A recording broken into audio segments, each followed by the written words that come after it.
હોળી અને ધૂળેટીના તહેવારો ઉજવતા આપણે એ શું કામ ઉજવીએ છીએ એનું મહત્વ જેમ ભૂલતા ગયા એમ રાજનીતિમાં આવતા લોકો એ શું કામ રાજનીતિમાં આવ્યા છે એ સમજતા પણ બાજુ પર મૂકતા ગયા એ સમજણ.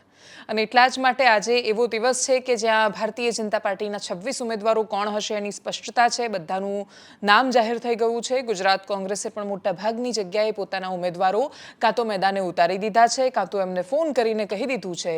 પણ એ લોકો શું કામ ચૂંટણીમાં આવ્યા છે, કયા મુદ્દાઓ પર ચૂંટણી લડવાના છે, એ બધું બાજુ પર મુકાઈને ભારતીય જનતા પાર્ટીમાં અંદરો અંદર એટલા બધા સામસામે વિવાદો સામે આવી રહ્યા છે કે સમજાતું નથી કે Bhajpa is equal to Congress શું કામ થઈ રહ્યું છે. નમસ્કાર, આપની સાથે હું દેવાંશી.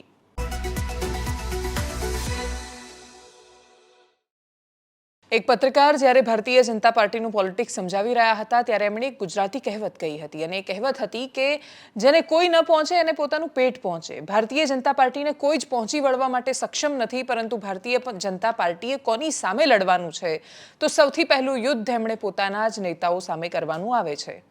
કોંગ્રેસ માટે આ કહેવાતું આવ્યું છે કે કોંગ્રેસે પહેલી લડાઈ પોતાના નેતાઓ અને કાર્યકર્તાઓની વચ્ચે લડવાની હોય છે અને પછી એમને સમય મળે તો ચૂંટણીના મેદાનમાં જવાનું હોય છે. ભારતીય જનતા પાર્ટી માટે યથાસ્થિતિ કોંગ્રેસ જેવી પરિસ્થિતિ હજુ નથી પહોંચી, પરંતુ હાલની પરિસ્થિતિ 2024ની માત્ર છેલ્લા 1 મહિનાની જોઈએ તો કોંગ્રેસ તો પણ 2-4 અપવાદોને બાદ કરતાં ખાસી સ્ટેબલ દેખાઈ રહી છે. પણ સામે ભારતીય જનતા પાર્ટી એક પછી એક કોંગ્રેસના નેતાઓ તૂટીને ભાજપમાં સામેલ તો થયા, પણ પછી વિવાદો ત્યાંથી ન બદલાયા. ભારતીય જનતા પાર્ટી કોંગ્રેસ તરફ જતી હોવાની પરિસ્થિતિ અત્યારે સ્પષ્ટ રીતે સામે આવી રહી છે. વડોદરામાં ભારતીય જનતા પાર્ટી ઉમેદવાર બદલી દીધો. ડોક્ટર હિમાંગ જોશીનું નામ જાહેર કરવામાં આવ્યું. સાબરકાંઠામાં પણ ભીખાજી ઠાકોરનું નામ બદલીને નવા મહિલા ઉમેદવાર ત્યાં મેદાને ઉતારવામાં આવ્યા. શોભનાબેન મહેન્દ્રસિંહ બારૈયાના પત્ની છે. મહેન્દ્રસિંહ બારૈયા એની પહેલા કોંગ્રેસમાં પણ એકવાર રહી ચૂક્યા છે. તરત જ સાબરકાંઠાનું સોશિયલ મીડિયા એક્ટિવ થયું. વોટ્સએપમાં જે લોકો ભીખાજીના સમર્થનમાં વાતો કરતા હતા એ લોકોએ વોટ્સએપ પર મેસેજ શરૂ કર્યા કે આપણે બધાએ ભેગા થઈને શોભનાબેનનો વિરોધ કરવાનો છે. કોઈએ લખ્યું કે ભાઈ કોંગ્રેસમાંથી આવેલાને ટિકિટ આપો છો તો ભાજપમાં રહીને કામ કરવાનું હોય અને પદ મેળવવાનું હોય તો એનો સીધો રસ્તો એ છે કે જેમ દિલ્હીનો રસ્તો યુપી થઈને જાય છે, જેમ પતિના દિલનો રસ્તો પેટમાં થઈને જાય છે, એવી રીતે ભારતીય જનતા પાર્ટીમાં ટિકિટનો રસ્તો કોંગ્રેસ કે આમ આદમી પાર્ટીમાં થઈને જાય છે. આ રીતે કટાક્ષ કરતા નેતાઓને ખબર નથી કે હવે એમના પર કોઈ કાર્યવાહી શિસ્તની થશે કે કેમ, પરંતુ શું ફરક પડે છે. ભારતીય જનતા પાર્ટી સમયે પોતાના જે નેતાઓ છે એમણે કેવી રીતે શું ટીકા ટિપ્પણીઓ કરી, સામે ઊભા રહ્યા, શું કર્યું, એ બધું બાજુ પર મૂકીને એમને સાચવી લેતી હોય છે. 2017માં CK રાહુલજી સામે ચૂંટણી લડવાવાળા ડોક્ટર કે જે અપક્ષ લડ્યા હતા, ભારતીય જનતા પાર્ટીએ ટિકિટ CK રાહુલજીને આપી કેમ કે કોંગ્રેસ છોડીને ભાજપમાં આવ્યા હતા, તો ભાજપે એમને સાચવી લીધા. એ વખતે ન જીતી શક્યા તો આ વખતે એમને રાજ્યસભામાં મોકલવામાં આવ્યા. એવા અનેક ઉદાહરણો છે કે જ્યાં ભાજપના નેતાઓ પક્ષ છોડી ચૂક્યા હોય પરંતુ એમને સાચવીને આખરે સમયે પાછા લઈ લેવામાં આવે છે. જ્યોતિબેન પંડ્યાને પણ કદાચ આગળ એ જ આશાઓ દેખાતી હશે ને એટલા જ માટે એ વિરોધ કરી શક્યા છે. સાબરકાંઠામાં ભીખાજી ઠાકોર સાથે જ્યારે પણ વાત કરી ત્યારે એમણે પોતાનો અસંતોષ વ્યક્ત કર્યો, પણ ભારતીય જનતા પાર્ટીની સામે કશું નથી બોલ્યા. એમણે કહ્યું કે પાર્ટી જે કહે એ કરવાનું હોય છે, પરંતુ એમના નામે એમના કાર્યકર્તાઓ ઘણું બધું કરી રહ્યા છે. વડોદરામાં પણ એવું છે. વડોદરામાં તો એક માણસ ઉપવાસ પર બેઠો અને એમણે કહ્યું કે રંજનબેનને ટિકિટ નહીં આપવામાં આવે તો હું શું કરી લઈશ, ખાસું બધું બોલ્યા. એના પછી તો રંજનબેન ભટ્ટ જાતે ત્યાં પહોંચ્યા અને પછી એમને સમજાવ્યા કે ભાઈ પાર્ટીની સામે કે એમના વિરુદ્ધ કશું ન હોઈ શકે. કોઈ કહી રહ્યું છે કે નવા ઉમેદવારને ટિકિટ આપવામાં આવી છે તો અત્યાર સુધી જે લોકો અપેક્ષા સાથે કતારમાં હતા એનું શું? જે નવા લોકોને આપી છે ટિકિટ એ પણ તો ભારતીય જનતા પાર્ટીના જ છે. મોટાભાગના લોકો ભાજપ સાથે જોડાયેલા છે. એમને આપવામાં આવેલો ચાન્સ બહુ જ બધા લોકોને સમજાઈ નથી રહ્યો. અમરેલીમાં પણ ભરત સુતારિયાની વાત હોય કે પછી સુરેન્દ્રનગરમાં જે ટિકિટ જાહેર કરવામાં આવી, વિવાદો અનેક છે, અઢળક છે અને દર બીજી લોકસભા બેઠક પરથી આ પ્રકારે જ ફરિયાદો સામે આવી રહી છે અને આ ફરિયાદોમાં સંગઠન એક થઈને દરેક જગ્યાએ બૂથ લેવલ સુધી કામ કરશે કે કેમ એ ખબર નથી. જો કે આખરે આ ભારતીય જનતા પાર્ટી છે, એમની પાસે શામ દામ દંડ ભેદ બધું જ હોય છે. એમને ખબર હોય છે કે કેવી રીતે કામ કરાવવાનું છે. 182ની ચૂંટણી લડીને 156 જીતી ચૂક્યા છે, તો પછી 26 લોકસભા કેટલી એમના માટે કઠિન હશે કે કેમ એ ખબર નથી. હાલની વર્તમાન પરિસ્થિતિ, ત્યાંથી સામે આવેલા વિખવાદો છે. સાબરકાંઠાથી માંડીને મહેસાણામાં ઉમેદવારની સામે એક ઓડિયો વાયરલ થયો જેમાં પેલા ભાઈએ કહ્યું કે કોણ છે, હું તો ઓળખતો જ નથી, રોડ નથી બનાવી શક્યા તો ટિકિટ કેવી રીતે આપી. એવા અલગ અલગ લોકસભા બેઠકો છે, ચહેરાઓ બદલાયા છે, વિવાદો ઓલમોસ્ટ સરખા છે. ફરિયાદો એવી છે કે ભાઈ ગામમાં લોકો નથી ઓળખતા, એ લોકોને તમે લોકસભામાં મેદાને ઉતાર્યા છે. પણ ભારતીય જનતા પાર્ટી માટે કમળની ઓળખ વધારે મહત્વની છે. હાલ એ પરિસ્થિતિમાં છે કે ન ઓળખતા હોય એને પણ મેદાનમાં ઉતારે તો એ જીતવાની સંભાવનાઓ રહેતી હોય છે. કદાચ એ જ સ્ટ્રેટેજી સાથે ભારતીય જનતા પાર્ટી આગળ વધી રહી છે. મહેસાણા લોકસભા, સાબરકાંઠા લોકસભા, વડોદરા લોકસભા અને એ સિવાયની બેઠકો પર જેટલા વિવાદો સામે આવ્યા, એકદમ સંક્ષિપ્તમાં નજર કરીએ. અહીંયા આવ્યો છું કે હું મંગળવાર સુધી ઉપવાસ પર છું. મંગળવાર પછી બપોર પછી જો આનો કોઈ નિર્ણય નહીં આવે તો બપોર પછી શું થાય છે એ મને ખુદને ખબર નથી. હું આત્મવિલોપનની પૂરી મારી તૈયારી છે. જો જ્યોતિબેન પંડ્યાનો એ તો પોતાનો યોગ જવાબ છે, પણ મારું એવું માનવું છે કે બેન ક્યાંય ખોટા છે નહીં. રંજનબેન ક્યાંય ખોટા છે નહીં, એમની જાતે સચ છે. મનીષ ગોસ્વામી. બેને જે કીધું એ મારે કંઈ આગળ કહેવું નથી, પણ હું એટલું કહીશ કે બેને જે આગળ આપને જવાબ આપ્યો એ બેનના હું સમર્થનમાં છું. આગળ મારે જે સ્ટેટમેન્ટ જે આપ્યું હતું એ મારું સ્ટેટમેન્ટ હું પાછું લઉં છું. આગળના પાર્ટીના જે કાર્યક્રમો આગળના હશે એમાં અમે સહભાગી બની ખભે મિલાવીને કામ કરીશું. તમામ કાર્યકર્તા સૌને વિનંતી કે કોઈ ખોટું સ્ટેટમેન્ટ પાર્ટી વિરુદ્ધમાં ના આપે. મારી માટેની લાગણીનો ભાવ સાથે પાર્ટીની બદનામી અને મારી પણ બદનામી થાય, આવું કામ આપણે નથી કરવાનું, એવી આ બધા જ કાર્યકર્તાને મારી વિનંતી છે.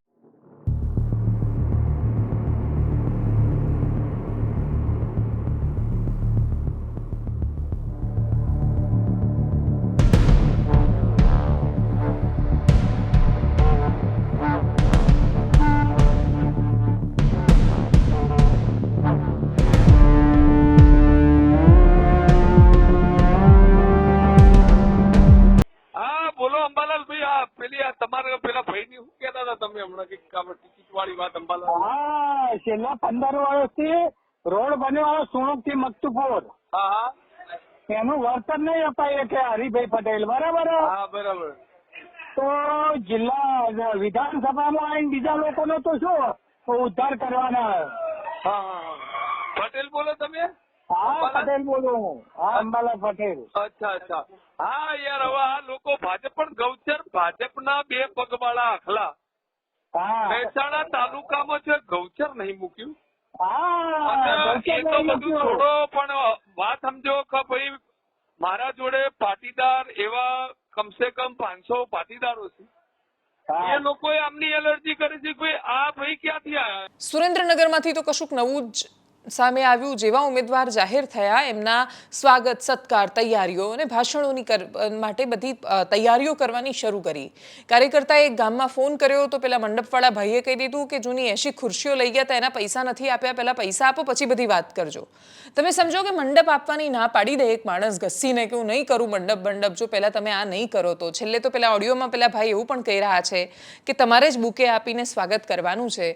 હકીકત એ છે કે સ્વાગતોનો મોહ શરૂઆતમાં રહેતો હોય છે, બાકી જે ધંધાવાળો છે એનું પેટ થોડું બુકે આપીને ભરાતું હોય છે. 4 ફોટો વધારે પડી જાય તો એનું પેટ નથી ભરાતું, એના માટે તો એને રૂપિયા જોઈતા હોય છે, અને એટલે જ કહે છે કે પહેલા રોકડમાં વ્યવહાર પતાવો પછી બાકી બધી વાત કરીશું. સાંભળીએ ઓડિયોને. હવે સાંજે ચંદુભાઈ સિંહોરા, લોકસભાના ઉમેદવાર શ્રી, ધારાસભ્ય શ્રી પ્રકાશભાઈ વરમોરા બધા આવી રહ્યા છે.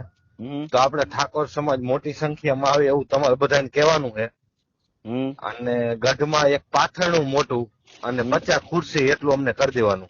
જે ભાડું થાય વ્યવહાર તમને આપી દઈશ. મુશ્કેલ બાકી છે, પેલા આપો પછી બધું કેવું બાકી? ઓલા હાવેણા લઈને આયા તેદું બાકી.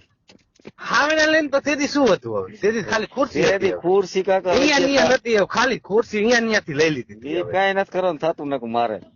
બરાબર, અહીંયાથી લઈ લીધી તો એમાં શું ભાડું દેવાનું? તો મને તમારે 80 ખુરશી ભાડું દેવાનું હોય ને, હા, તો આજ ખુરશી આવશે ને ખુરશી નહીં આવે. હા, મળી જાય છે. એમાં શું ઉપાધિ કરો? હાવડા મોટા માણા ઉઠીને રોકડું ભાડું દઈ દો, પેલા દુકાને જમા કરી મને ફોન કરાવો. હું હળવદ છું, પણ એટલું રોકડું નહીં, એટલું એ કરી દેજો. હા, મળી જાય છે.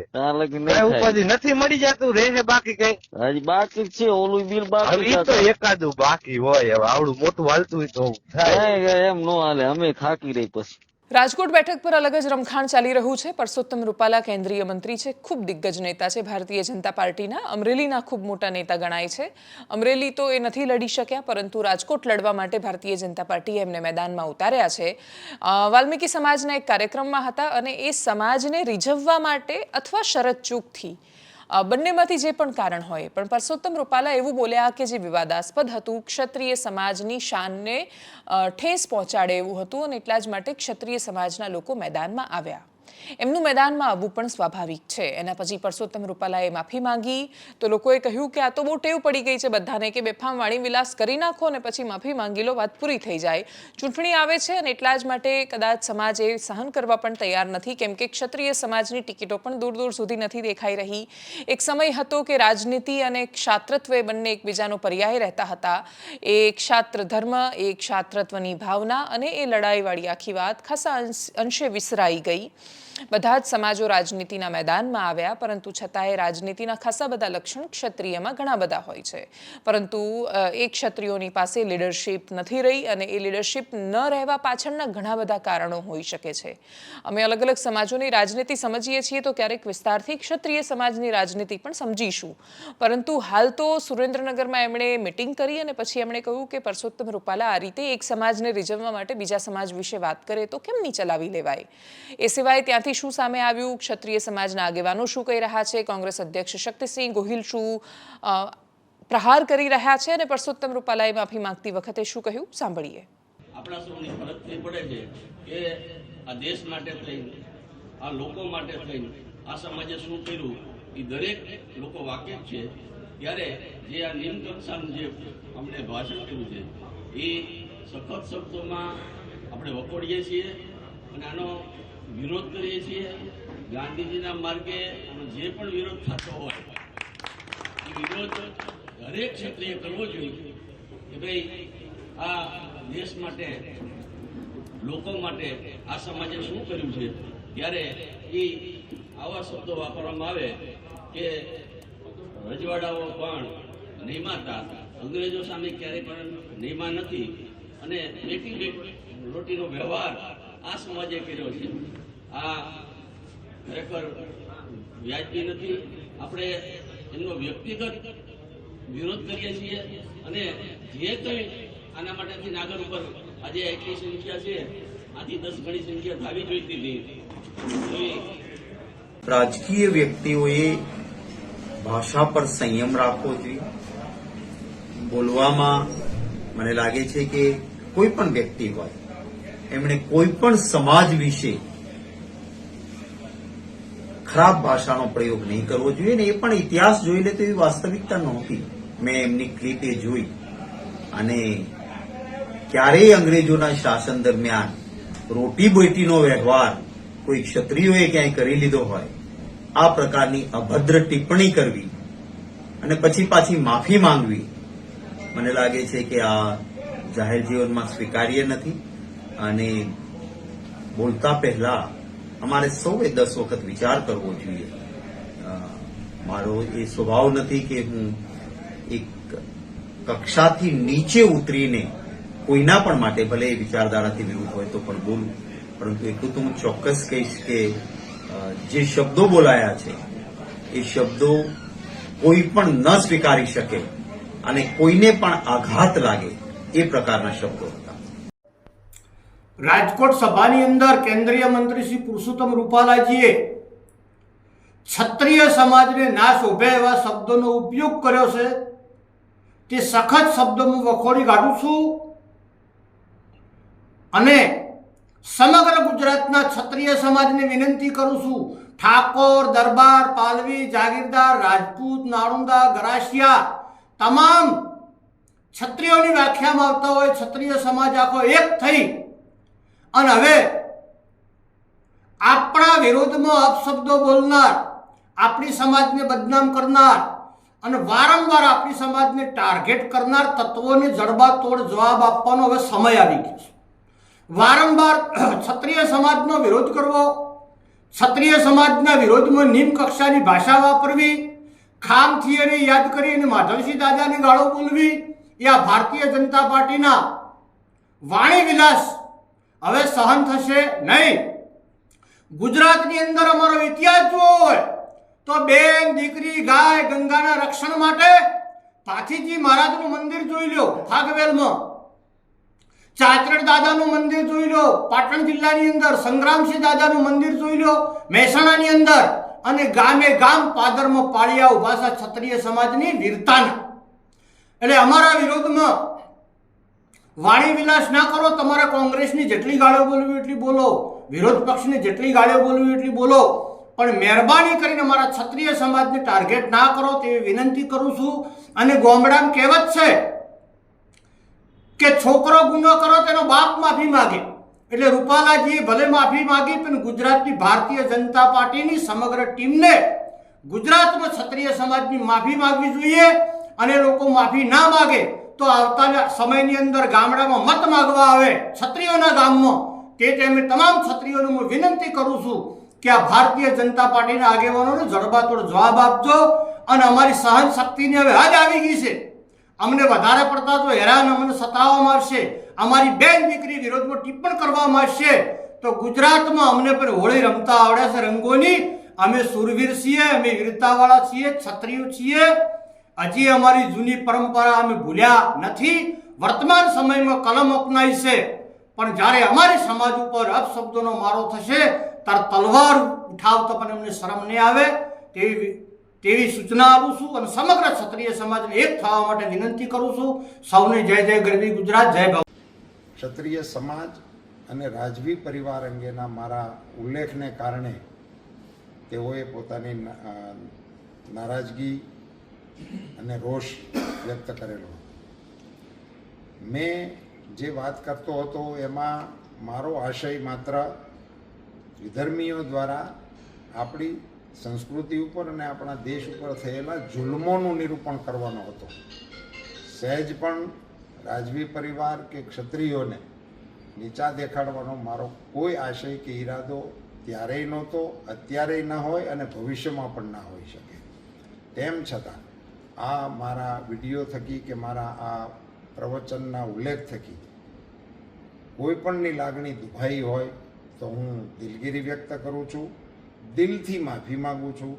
અને ગુજરાતના સમાચારોમાં છેલ્લે વાત માણાવદરના પૂર્વ ધારાસભ્ય પૂર્વ મંત્રી જવાહર ચાવડાની કરીએ. જવાહર ચાવડા વિશે કેટલાય સમયથી એવી અટકળો સમાચાર ચાલી રહ્યા હતા કે ગમે ત્યારે કોંગ્રેસ છોડીને ભાજપમાં જઈ શકે, ભાજપ છોડીને કોંગ્રેસમાં જઈ શકે છે. કોંગ્રેસ છોડીને તો ભાજપ ઓલરેડી જતા રહ્યા હતા, હવે ભાજપ છોડીને કોંગ્રેસમાં જઈ શકે છે એવી વાતો હતી. સાથે સાથે પ્રશ્ન એ પણ થતા હતા કે ભાઈ જવાહર ચાવડાની આટલી માલ મિલકતો છે, એમની કોલેજ ચાલે છે, બાકીના પણ ધંધા સાથે સંકળાયેલા છે, તો ધંધાદારી વ્યક્તિને સત્તાની સામે જવું બહુ પોસાતું નથી. એમના જવા પાછળનું કારણ શું? એ જવા માંગે તો પણ શું કારણ? તો કહ્યું કે ભારતીય જનતા પાર્ટી એમને લઈ તો ગઈ, પણ 2022ની વિધાનસભાની ચૂંટણીમાં ભાજપના જ નેતાઓએ સપોર્ટ ન કર્યો અને માણાવદર કોંગ્રેસ જીતી અને ભારતીય જનતા પાર્ટી હારી ગઈ અને ભાજપ હારી ગયું. એમાં જવાહર ચાવડા હતા. હાર્યા પછી જ્યારે અરવિંદ લાડાણીને ફરી એકવાર ભાજપે પોતાની અંદર સામેલ કર્યા તો ફરીથી બાય ઇલેક્શન પણ અરવિંદ લાડાણીને જ લડવાનું છે. જવાહર ચાવડા વિશે ક્યાંય દૂર દૂર સુધી વાતો દેખાતી નથી, પરંતુ જવાહર ચાવડા પાસે પોતાના ધંધા પણ છે અને એટલા જ માટે શક્તિસિંહ ગોહિલ સાથેની જે તે સમયની મુલાકાતો પણ એના પછી એ ચોક્કસ નિષ્કર્ષ પર ન પહોંચી શક્યા અને પછી ફાઇનલી આજે એમણે સોશિયલ મીડિયા પર ટ્વીટ કરીને કહ્યું કે જે સમાચારો ચાલી રહ્યા છે બધા આધાર વિહોણા છે અને એ વાતોમાં કશું સાચું નથી. પ્રેશર એક ઊભું એ કરવા માંગતા હોય ભારતીય જનતા પાર્ટી પર કે જે લોકોએ ભાજપની સામે કામ કર્યું એ બધાની સામે શિસ્તના પગલાં લેવામાં આવે, પણ ભારતીય જનતા પાર્ટીએ એ પણ સમજવું પડશે કે જે લોકોએ સામે કામ કર્યું હશે એમાંથી ઘણા બધા લોકો એવા પણ હશે કે જે જવાહર ચાવડાના આવવાથી નારાજ થયા હશે. કેમ કે ભારતીય જનતા પાર્ટીમાં તમે એ બધા જ દિગ્ગજ નેતાઓને લેતા જાઓ, જે નેતાઓ એક સમયે પ્રધાનમંત્રી મોદી માટે નંદો ગાંડો પ્રકારના શબ્દો પણ વાપરી ચૂક્યા હોય સાપેક્ષમાં ઉદાહરણ આપતી વખતે. ભલે એ લોકો ક્યારેય એવું ન કહે કે પ્રધાનમંત્રી મોદી માટે વપરાયું છે, પણ જે લોકોએ ભાષણ સાંભળ્યું છે બધાને ખબર છે. કાંધલ જાડેજા હતા, અર્જુન મોઢવાડિયા હતા, બોલવાવાળા ખુદ જવાહર ચાવડા હતા અને જે રીતે ભાષણો થયા છે બધાએ આખા જોયા છે ભાષણો. હવે અર્જુનભાઈ પણ ભારતીય જનતા પાર્ટીનો હિસ્સો છે, જવાહર ચાવડા પણ ભારતીય જનતા પાર્ટીનો હિસ્સો છે, કાંધલ જાડેજા પણ જરૂર પડે ત્યારે સમર્થનમાં બાકી સામે ઊભા રહી જાય છે અને એટલા જ માટે આ જ રાજનીતિ છે. આગળ વાત કરીએ ભારતીય જનતા પાર્ટીના વોશિંગ મશીનની. આ બાજુથી તમે ચોર નાખો અને બહાર ધોવાઈને સામે આવી જાય. મમતા બેનર્જી એકવાર એવો ડેમો બતાવી ચૂક્યા છે. એમના ડેમો બતાવવાથી કે બાકીના નેતાઓના આરોપ કરવાથી એ લોકો શુદ્ધ સાબિત નથી થઈ જતા, પણ એ જે પ્રશ્ન કરે છે અથવા જે આરોપ લગાવે છે ભારતીય જનતા પાર્ટીમાં, એ સાવ તથ્ય વગરનો નથી થઈ જતો. વિપક્ષના નેતાઓને કાચના ઘરમાં રહીને પથ્થર ફેંકવાનો અધિકાર નથી, પણ એ તો ભાજપને નથી. એમનું ઘર પણ થોડું પથ્થરનું બનેલું છે, એ પણ તો કાચના ઘરમાં રહે છે. અને એટલા જ માટે ભારતીય જનતા પાર્ટી સત્તામાં આવી ત્યારથી એક નવી સ્ટ્રેટેજી એમણે અપનાવી છે. જે પણ દાગી દેખાય છે અથવા જેના પર સૌથી વધારે આરોપો લાગે છે એને સીધા ભાજપમાં લઈ લો અને જેવો ભાજપનો ખેસ પહેરે એટલે લોકો ગંગા જેવા પવિત્ર થઈ જાય. આ રીતની સ્ટ્રેટેજીથી ભારતીય જનતા પાર્ટી કામ કરી રહી છે. નવીન જિંદાલ હરિયાણાના કુરુક્ષેત્રથી ભારતીય જનતા પાર્ટીએ એમને આ વખતે મેદાનમાં ઉતાર્યા. એના પહેલાની 2 ટર્મ સુધી એ કોંગ્રેસના સાંસદ રહ્યા હતા અને કોંગ્રેસમાં હતા ત્યારે ઉદાહરણ તરીકે અમિત માલવીયનું જૂનું ટ્વીટ બહુ ચર્ચામાં આવ્યું. અમિત માલવીય ભારતીય જનતા પાર્ટીના આઈટી સેલના હેડ છે અને અમિત માલવીય માટે એવું કહેવાય કે ટ્રોલિંગના સરતાજ અથવા પ્રકારની પરંપરાઓ શરૂ કરવાનું શ્રેય એમને જતું હોય છે. જો કે એ નહોતા શરૂ કરાવવાવાળા, પણ ખૂબ અગ્રેસિવલી અમિત માલવીએ ભારતીય જનતા પાર્ટીના આઈટી સેલમાં આ રીતે કામ કર્યું અને જેનું એક કામ ટ્રોલિંગ પણ હતું.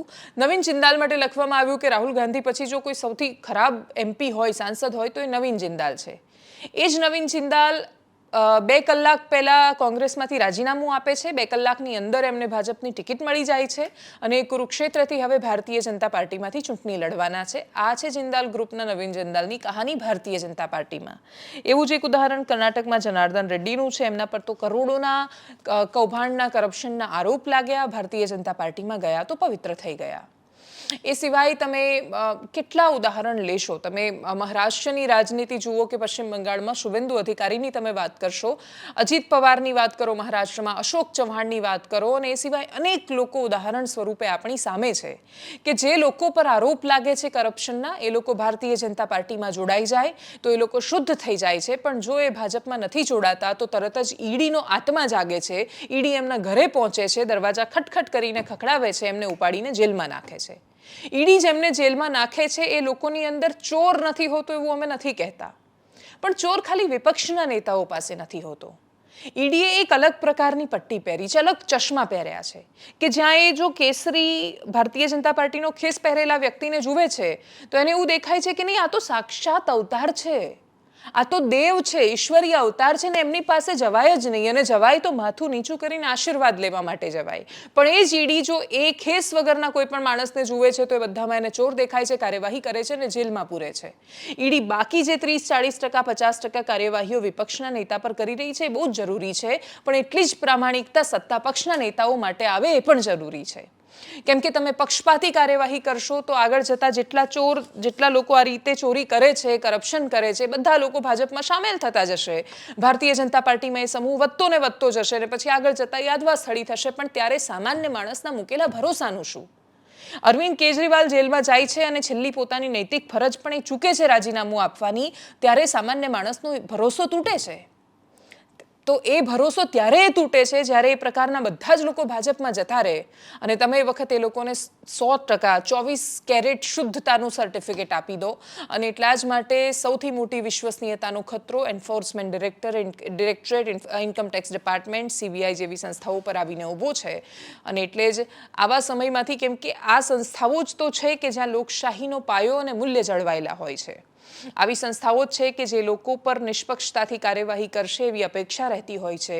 એ બધી અપેક્ષાઓ ચૂંટણી આવતા ધૂળધાણી સાબિત થઈ છે, પરંતુ છતાંય 2024ની લોકસભાની ચૂંટણીમાં બધા મુદ્દાઓ મોટાભાગે કોઈ અસર નથી કરતા. વિપક્ષો એને કેવી રીતે ઉપાડી શકે છે એના પર નજર રહેવાની છે. નમસ્કાર.